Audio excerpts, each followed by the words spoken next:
गरीब माँ और 5 बेटियों का गाजर घर। बाबूजी, रोटी बना दी है, खा लीजिएगा, मैं खेत पर जा रही हूँ। तभी खटिये पर से बूढ़ा रामा खांसते हुए बोला, अरे बहू, ये ले, मेरी शॉल लेती जा, बाहर बड़ी ठंड पड़ रही है। नहीं बाबूजी, इसकी जरूरत आपको ज्यादा है, क्योंकि घर में ओढ़ने को एक भी कंबल नहीं। माँ, आज हम तीनों भी आपके साथ चलेंगे खेत पर बच्चों, तुम्हारे पास स्वेटर भी नहीं, सर्दी लग जाएगी। माँ, जल्दी तो आपको गुलिया दीदी और तानी दीदी को भी लगेगी। अगर हम जब एक साथ मिलकर खेत पर काम करेंगे तो ज्यादा पैसे आएंगे और फिर हम कंबल खरीद लेंगे। मेरा राजा बेटा कितना समझदार हो गया है, माँ के दुख को समझने लगा है। सरिता अपने बच्चों के साथ खेत पर आती है, जो कि जंगल के पास पड़ता था।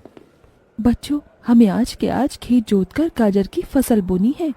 सरिता की चारों बिटिया और राजा भी कड़ी मेहनत से बंजर खेत को जोतते हैं और फिर सब मिलकर खेती करते हैं। दिन बीतते हैं। एक रोज जब सरिता घर आती है तो वो अपने पति को घर में जुआ खेलते देखती है। अरे बिरजू, भूख लगी है।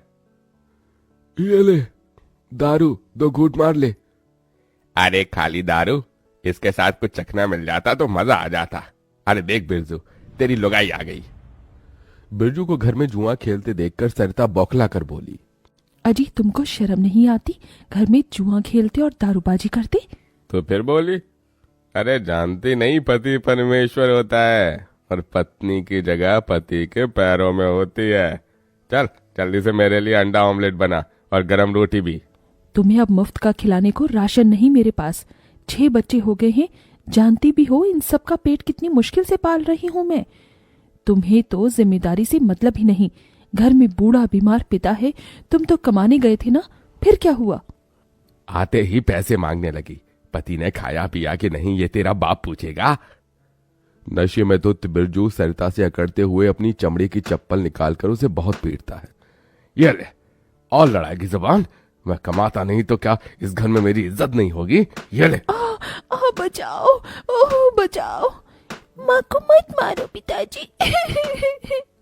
तभी लड़खड़ाते हुए बिछौने से उठकर बूढ़ा रामा कहता है, अरे निकम्मे, छोड़ दे बहू को, निकल जा इस घर से तू, और फिर कभी शक्ल मत दिखाना। अरे ये मेरा घर है, मैंने बनाया है इसे। बिरजू चला जाता है। तभी रामा रोते हुए बोलता है, अरे जाने कैसे उड़ाऊं बेटे को जन्म दे दिया है मैंने। मेरे हाथों भारी गलती हो गई जो इसे तेरी शादी कराई। बहू माफ कर दे मुझे। पर उस 5 बेटियों की गरीब माँ का दुख इतना ही नहीं था कि एकदम से जोरदार तूफान उठा और झोपड़ी की छत हवा के झोंके से उखड़ कर गिर गई। हे भगवान, इतना भयंकर तूफान! तानी, गुड़िया, अंजू, तुम तीनों सोनी, राजा और मुनिया को लेके बाहर निकलो, मैं दादाजी को लेकर आती हूँ। उठिए बाबूजी। नहीं बहू, तू जा, मेरा समय आ गया है। तुझे उन 5 बच्चियों की सौगंध, तेरे बाद उन्हें देखने वाला कोई नहीं। जा बहू, जा। सरिता के बाहर निकलते ही पूरी झोपड़ी गिर जाती है। सरिता छाती पीट पीट कर रोने लगती है। बाबूजी। अरे कैसा निर्दयी है रे तू ऊपर वाले! क्या मिला आखिर, क्या मिला तुझे मेरा घर उजाड़ कर? तू खुद तो अपने घर में सो रहा है और मेरी 5 बेटियों को बेघर कर दिया। जवाब दे, तू बोलता क्यों नहीं? सरिता को टूट कर रोता देखकर उसकी 5 बेटी भी बिलख बिलख कर रोती है। चुप हो जाओ माँ, रो मत। माँ, मुझे जल्दी ठंड लगती है। हे भगवान, इतनी बर्फ गिर रही है, मुझे इस ठंड से अपने बच्चों को बचाना होगा। सरिता सबका दरवाजा खटखटाती है, मगर कोई भी मुसीबत में उसकी मदद नहीं करता। हार कर वो अपने जंगल वाले गाजर के खेत में आ जाती है और सब रात भर ठंड से कांपते ठिठुरते हुए बीतती है। माँ, बहुत भूख लगी है। हाँ माँ, मुझे भी भूख लगी है। तभी सरिता की सबसे बड़ी बेटी तानी खेत में देखती है जहां लाल लाल गाजर उगे थे। देखो माँ, हमारे खेत में तो गाजर तैयार हो गए हैं। फिर तानी अपने सभी भाई बहनों को गाजर तोड़ कर देती है। ये लो मेरी बहनों, गाजर खा लो। अपनी बेटियों को ठंड में ऐसे देख उस गरीब माँ का मन अपार दुख से भर जाता है। अपनी इस गरीब लाचार माँ को माफ कर देना बच्चों, तुम्हें ये ठंड भोगना पड़ रहा है। तभी एकदम से दिन का माहौल रात सा हो जाता है और तेजी से बर्फ गिरने लगती है।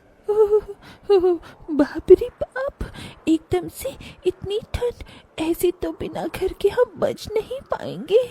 तभी सरिता अपना आंचल उन पर उड़ाती है, मगर बच्चे थरथरा उठते हैं कि एकदम से गुड़िया कहती है, माँ, तानी दीदी, हम अपना घर बना सकते हैं। मगर कैसे बिटिया, हमारे पास पैसे भी तो नहीं। माँ देखो, हमारे खेत में कितने सारे गाजर उगे हैं, हम इसी से अपना घर तैयार करेंगे, पर हम सबको साथ मिलकर मदद करनी होगी। राजा बेटा, जब तक कि हम गाजर घर तैयार नहीं कर लेते, तुझे अपनी छोटी बहनों का ख्याल रखना होगा, रखेगा ना? हाँ माँ, रखूंगा। सरिता आग जलाकर अपने दोनों सबसे छोटे बच्चों को उसके पास बिठा देती है और खुद अपनी चारों बेटियों के साथ उस भयंकर ठंड में गाजर घर बनाने लगती है। अंजू, सोनी, गुड़िया, तुम दोनों मुझे और तानी दीदी को गाजर तोड़ तोड़ कर दो, हम घर बनाते हैं। ठीक है माँ। गरीब माँ बेटियां मिलकर गाजर घर बनाती हैं, मगर घर एकदम से ढह जाता है, जिससे सरिता दुखी हो जाती है। कितनी मेहनत से ये गाजर घर बनाया था हमने, मगर सारी मेहनत बेकार चली गई। तभी चारों बेटियां रोते हुए गाकर अपनी माँ को हिम्मत देती हैं। जिंदगी की यही रीत है, हार के बाद ही जीत है, थोड़े आंसू है थोड़ी हंसी, आज गम है तो कल है खुशी, जिंदगी की यही रीत है, हार के बाद ही जीत है। मेरी बच्चियों। रोते हुए सरिता अपनी बेटी को गले से लगा लेती है। वो फिर कोशिश करते हैं, कई बार उनका गाजर घर बिगड़ता है।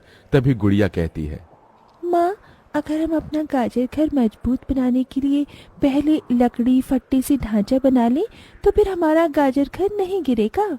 सब ऐसा ही करते हैं, जिससे उस बार उनका गाजर का घर मजबूत बन जाता है। सरिता अपनी पांचों बेटियों और बेटे के साथ घर के अंदर आती है, तब जाकर उनके शरीर को गर्माहट महसूस होती है। अरे वाह माँ, दीदी, आप सबने कितना सुंदर गाजर घर बनाया है, और ये कितना गिलम भी है। तभी सरिता अपने बेटे बेटियों का मुंह देखती है, सबकी आंखों में भूख थी। मैं जानती हूँ तुम सबको भूख लगी है ना, अपनी माँ को एक दिन दे दो, मैं कल काम ढूंढ लूंगी। ठीक है, आज हम ये गाजर खाकर सो लेंगे। आप भी खा लो ना माँ, आपने 2 दिन से कुछ नहीं खाया। सोनी अपने नन्हे हाथों से अपनी गरीब माँ को गाजर खिलाती है। अगले दिन सरिता ठंड में इधर से उधर काम ढूंढने भटकती रहती है, मगर कोई उसे काम नहीं देता।